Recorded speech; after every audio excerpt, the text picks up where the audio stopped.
what can I say? It wouldn't be Trinidad and Tobago football if there wasn't some comments and confusion, would it? Well, the latest going on is in the Trinidad and Tobago Premier League.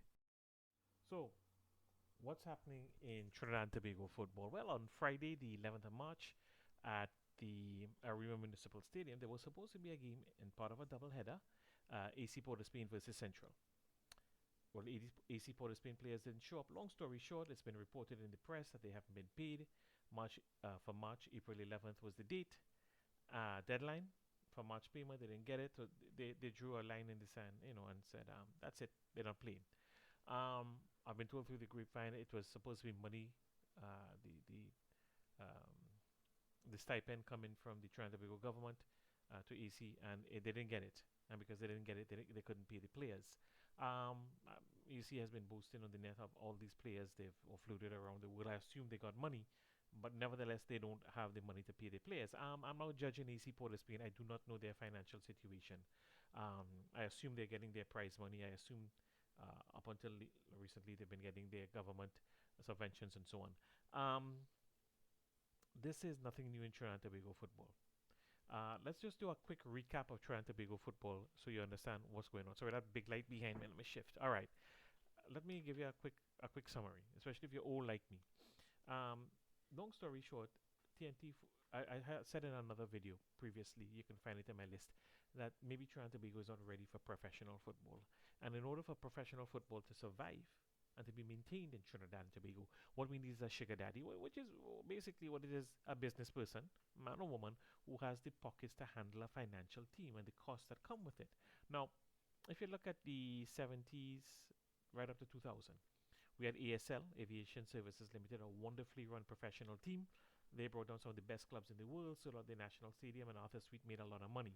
He and Jack Warner couldn't get along, and eventually they squeezed him out, which was to the detriment of Trinidad and Tobago football, because that guy brought down the best of the best in terms of clubs and world-class players for his team to play, or Trinidad and Tobago. You have Defence Force, which has always been a quasi-professional team. The a lesser degree police, who have done reasonably well. And back in the 80s and 90s, you had Trintalk or Petrotrin United or whatever they wanted to call themselves, which was a team funded by the oil company, and they did reasonably well. Okay, and these clubs I've just mentioned, they provided the majority of national players. Even if you had other good clubs, they would snatch them. Barataria, ball players, or whoever else had a good Point Fortin, whoever else had good players. So let's move on now. They decided they wanted to have pro football in Trinidad. So that around 2000 they formed a league. And for the first 10 years things weren't bad. You had Samuel Jablote and W Connection leading the four, and we were doing well in the CONCACAF Cup, and we now had put up with the MLS teams who were quite competitive and much superior logistics and money. But things started to fall apart. First of all, clubs were not getting their prize money.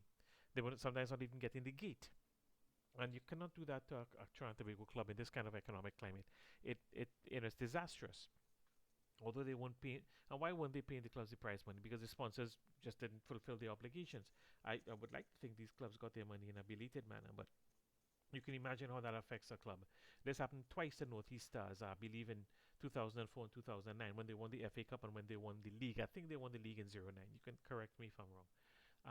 FA Cup, they didn't even get the gate, and poor Northeast had to bow out of the Caribbean Cup because they didn't have the money to handle the expenses involved in traveling. Um, and that was the beginning of the end. People were just selling off their players as quickly as they could to make some money. We became a football factory for the better leagues around the world. Samoa lost their sponsor in Dupree and Clico. They then started to, they couldn't get the sponsorship they once had. W Connection was just manufacturing players for abroad. And post 2010, our clubs, although dominating the CFU, was just food for the CONCACAF clubs. We were no longer competitive. Central FC came along, same thing, wonderfully at local and Caribbean level, but they were food for the bigger clubs in CONCACAF. And part of that reason was, I believe, if I remember the press reports correctly, and I've never heard Central dispute this, they were not paid their their prize money 2 years in a row. Again, I can only hope they got their money in a belated fashion, because that's, you're talking about $500,000. And I mean, how are you supposed to function? Players don't get paid, they don't get their bonuses, and they move on in frustration. And it was the beginning. It was just basically the end. Trinidad and Tobago football was dying a slow death professionally. I came home in December of 2019, asked for a week at the PFL with emails because nobody answered the phone. What is the schedule? I'd like to go to a game. What is the schedule? I'd like to go to a game. They took a week to get back to me, and the woman running the PFL said she didn't know, but she would get back to me when she did. And of course, she did. She never got back to me. And following year, we had COVID-19, and PFL folded. You know, PFL. Unless I'm gonna be frank, professional football in Trinidad has largely been a joke. We have one or two clubs that do well, but as a league, we don't have it. We've never had it. The Central Americans might have it. Good for them. Okay, the Americans certainly have it. If they're doing it in Jamaica, they're doing something right because a bunch of trainees are going over there to play football. And perhaps the biggest problem is we do not know how to attract sponsorship, and therefore the prize money is iffy at best. And we cannot live in a world where community clubs want to be pro because you're trying to get sponsorship and you might get some. And then if you don't get some, what do? You struggle or you bow to the league. Um, W Connection, their owner died. Williams, I believe, is his name. They are no longer a factor in football. Samuel Jablati had to take a year off football, and to their credit, they've come back reasonably well. Um, you know, it doesn't work. Point 14 has struggled. Point 14 was once a powerhouse, providing this country with the greatest players we've ever known. They are now, at best, an average team.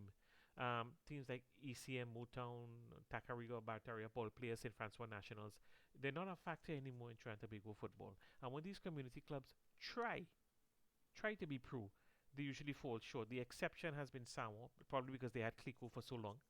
And, the rest of the clubs just can't make. So we have some new boys on the block. And by new, I mean clubs that are about 20 years or less. W Connection might be a little older, but Central was formed post 2010. Club Sandus has only been a pro club now for about less than 10 years. You know, who else?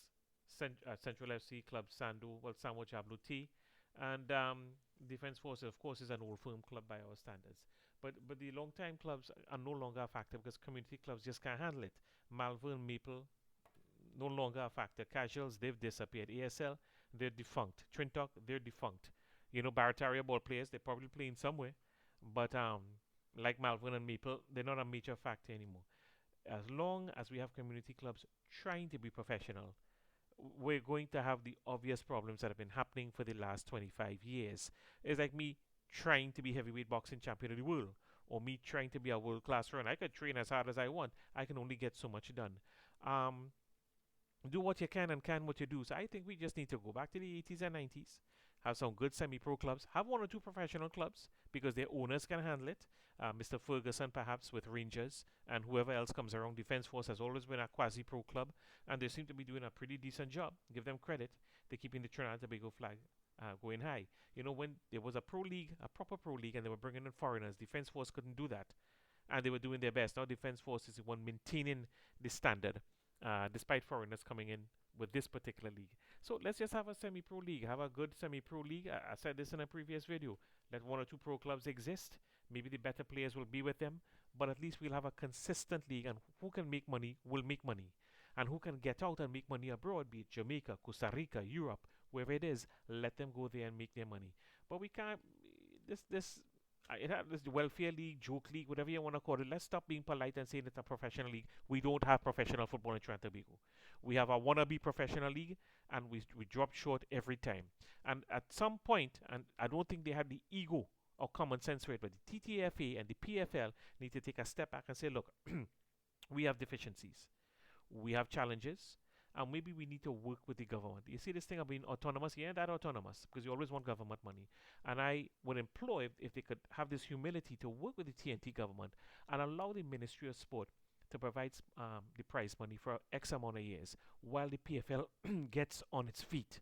So, for example, I had to go off there. Sorry, I had to pause. For example, they could put up hypothetically $900,000, $1 million for first, second, and third, and split it up in the league. I don't know, like 450, 350, 250, something like that for first, second, and third in the league. They could put up 300 and 200 for the FA Cup, and nothing for the league. Let the PFL do some work and garner some money there.